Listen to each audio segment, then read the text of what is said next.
The top six has been shaken up as the Bruins are finally back in action tonight after a few days off.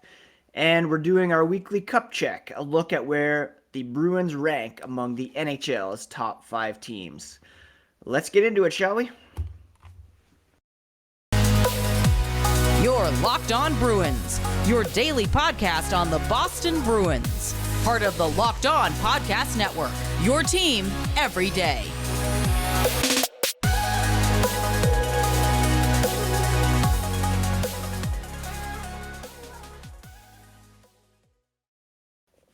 What is up, Bruins fans, and welcome back to the Locked On Boston Bruins podcast. I'm your host, Ian McLaren, and this is a daily show where we discuss all things Spoked B. Today is Thursday, November 17th. It's a new day, a new toque, a new waffle shirt, and the Bruins finally back in action after not playing since Sunday evening. Gonna preview tonight's game against the Flyers. But first, I want to thank you so much for making Locked On Boston Bruins part of your day every day. The podcast is available on your favorite podcast app, on YouTube, so please do search up Locked On Boston Bruins, smash that subscribe button. Each new episode will be automatically added to your feeds for you to download, listen, and enjoy. If you're on Twitter, you can find the podcast at Locked NHL Bruins, same handle on Instagram. And you can find me, my dad jokes, hockey tweets, at Ian C. McLaren. The big news on Wednesday was that Jeremy Swayman has been activated off injured reserve, Keith Kincaid being reassigned to the Providence Bruins.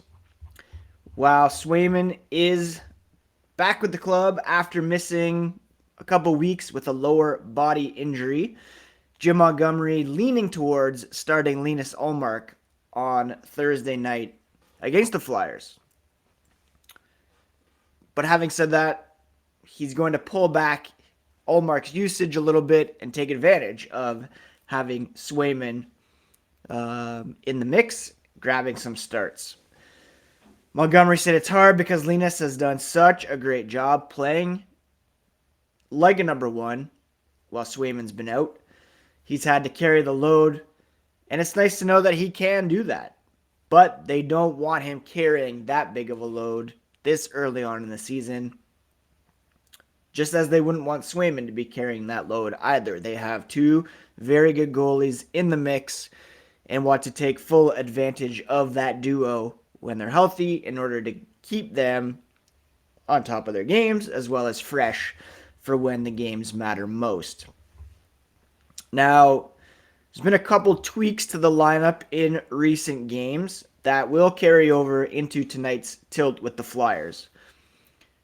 First, David Pastrnak has been moved back up to the top line with Brad Marchand and Patrice Bergeron, and Montgomery not concerned that it's going to affect the scoring depth, as has been an issue in the past.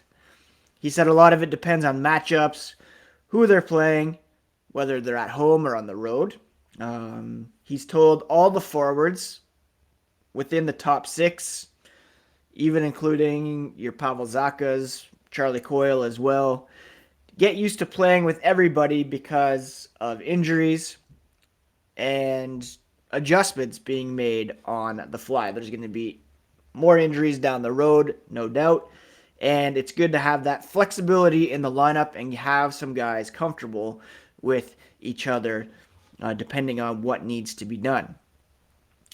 For the time being, Jake DeBrusk is bumping down to the second line alongside Taylor Hall and David Krejci. Of course, Krejci and DeBrusk have played together in the past. DeBrusk said it's worked fairly well. They've had some good shifts so far in David Krejci's, second tenure with the team. They've had some shifts where they've been in the zone for a while, able to get a good 5-on-5 goal in the game against the Canucks. There's that history playing with Krejci before. He likes being back with him, and previously they didn't really have anybody like a Taylor Hall on the other wing, so it's pretty exciting. DeBrusk, of course, we all know was a big fan of Hall, even from when he was a youngster growing up in Edmonton. DeBrusk said it's one of those things where you just want to try to help balance the line, make it a threat, give those guys pucks, whether it's retrievals in the offensive zone. He hasn't played too much with Taylor, but they need to use their speed, generate more chances and shots, and just play aggressive. So that's going to be the look for the Bruins here tonight. To begin the game at least, Marchand, Bergeron, Pastrnak, Hall, Krejci, DeBrusk in the top six. And again, those guys somewhat interchangeable, and we could see some adjustments throughout the course of the game. We're going to talk a bit later on about the Flyers and what they bring to the table. Coming up next, a look at the top 5 teams around the NHL. But this episode is brought to you by BetOnline. BetOnline is your number one source for sports betting info, stats, news, and analysis. You can get all the latest odds and trends for every professional and amateur league out there, from football to basketball, hockey, soccer, and esports. They've got it all in terms of player props and futures, team props as well. They're the fastest and easiest way to get your betting fix. You can head to their website today, use your mobile device to learn more. If you love sports podcasts, you can also find those at BetOnline. That's BetOnline, where the game starts. Thank you so much again for making Locked On Boston Bruins part of your day every day. For your second listen, check out the Locked On Sports Today podcast. From the games that matter to the biggest stories in sports, you can go beyond the scoreboard and behind the scenes with local experts and insight that only Locked On can provide. That's Locked On Sports Today, available on this app, YouTube, and wherever you get podcasts. All right, so every Thursday on the Locked On Boston Bruins podcast, we take a look at the top 5 teams around the NHL and assess where the Bruins stack up among them.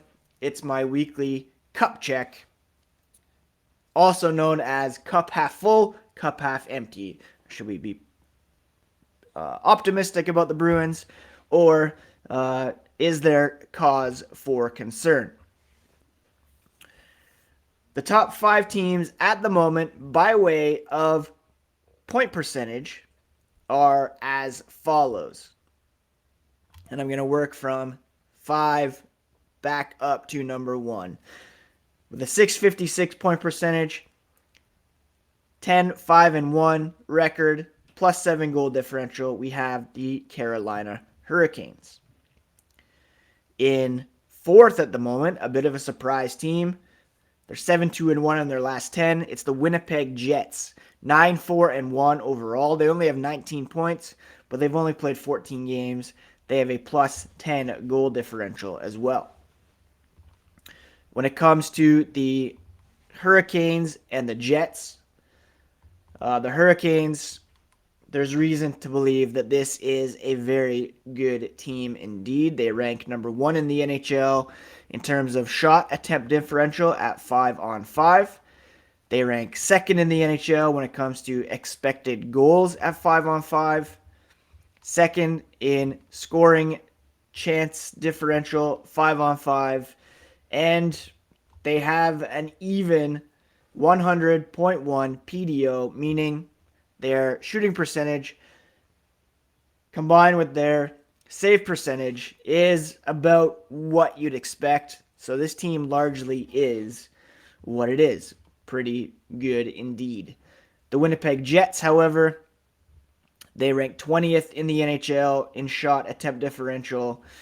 Their expected goals, they're even further down the list, I believe, at 21. And really, their success at the moment is largely defined by Connor Hellebuyck, who's playing at a Vezina Trophy level. Don't necessarily expect them to have this sustained success over the course of the regular season and into the playoffs. Having said that, their shooting percentage 5-on-5 is rather low, so there's room for improvement scoring-wise. But again, that's a testament to how good Connor Hellebuyck has been, that they are continuing to win on a consistent basis. Now, the top 3 teams in terms of point percentage in the NHL, more along the lines of what you would expect to see. There's the Vegas Golden Knights in third, 13-4 record, 765 point percentage, and they are also third in the NHL in terms of goal differential at plus 19. Their underlying numbers suggest somewhat sustained success, although they are on the opposite side of the ledger in terms of shot attempt differential, 49.34. Expected goals at 5-on-5. The Vegas Golden Knights a bit better, actually. They're in fourth when it comes to expected goals. And that means maybe they're not getting as many shot attempts as the opposition, but they're generating high danger shot attempts. They rank third in the NHL in that respect. And so they're not out attempting the opposition, but they're generating high danger attempts, which keeps their expected goals up. Hopefully that makes sense. A bit of a word salad there, but basically they're getting into dirty areas. They're getting good scoring chances within the slot area, and that is why they are succeeding at the moment. Their PDO is a bit elevated at 1.016, getting some very good goaltending from Logan Thompson and Aiden Hill. Vegas Golden Knights, an exceptional hockey team at the moment for sure.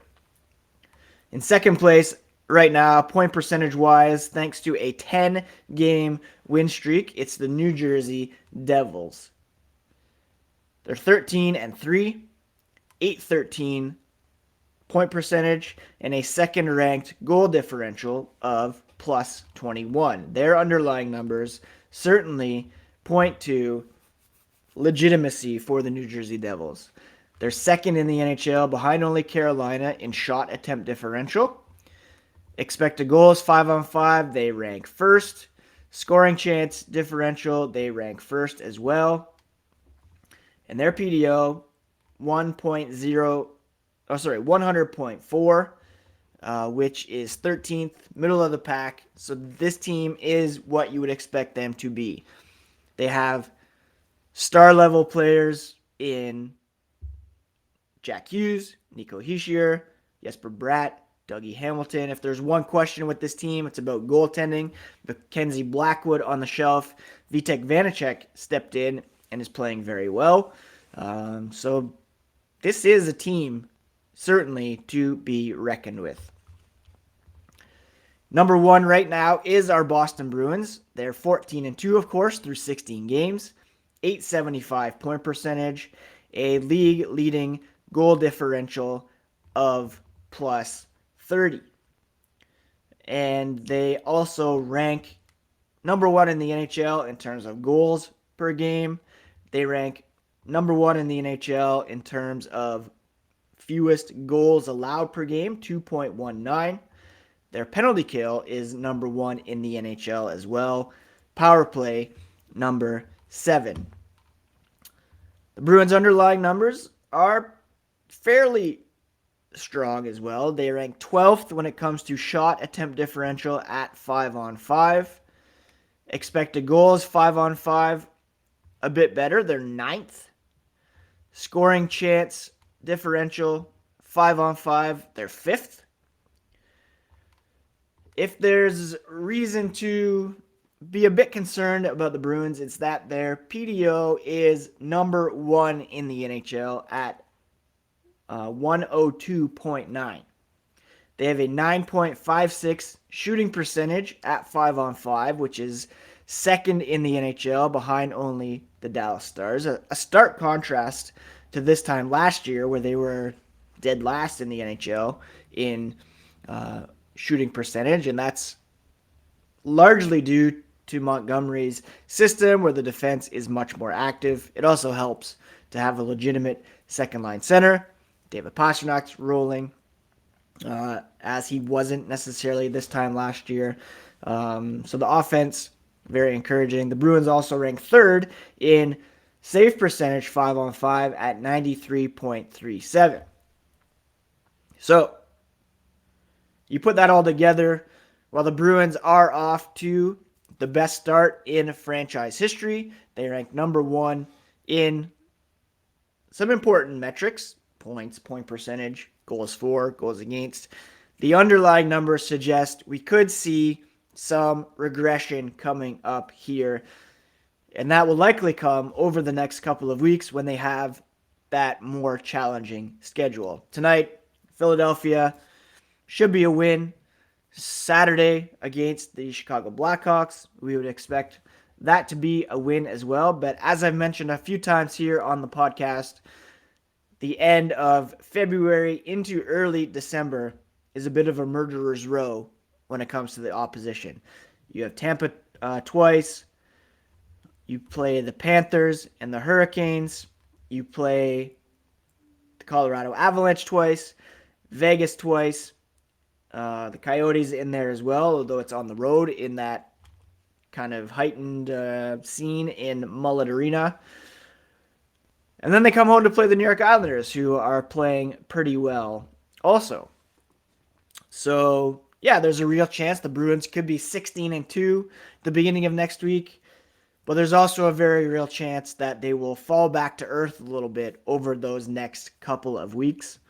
And it's not really anything to be concerned about. There's some ups and downs that occur during the season, ebbs and flows. You're not going to keep up this rate of winning all season long, nor will Linus Ullmark keep up a .936 save percentage all season long either.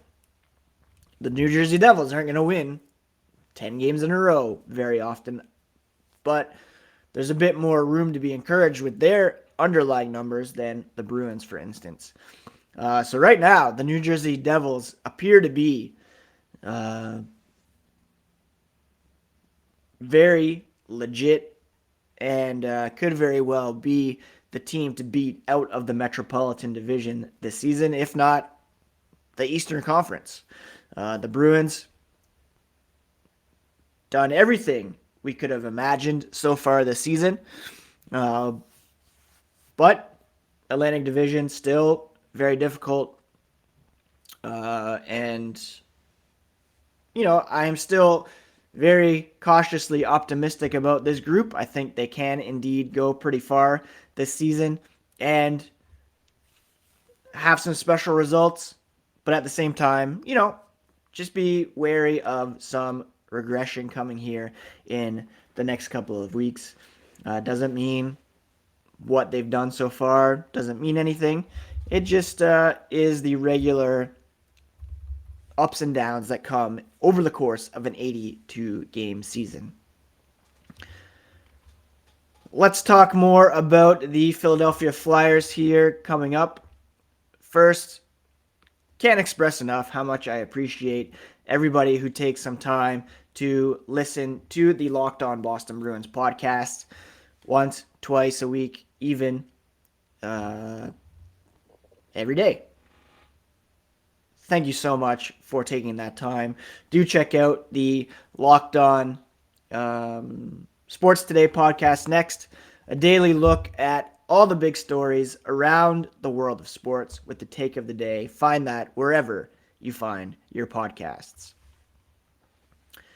The Philadelphia Flyers come into this game with a 7-6-3 record.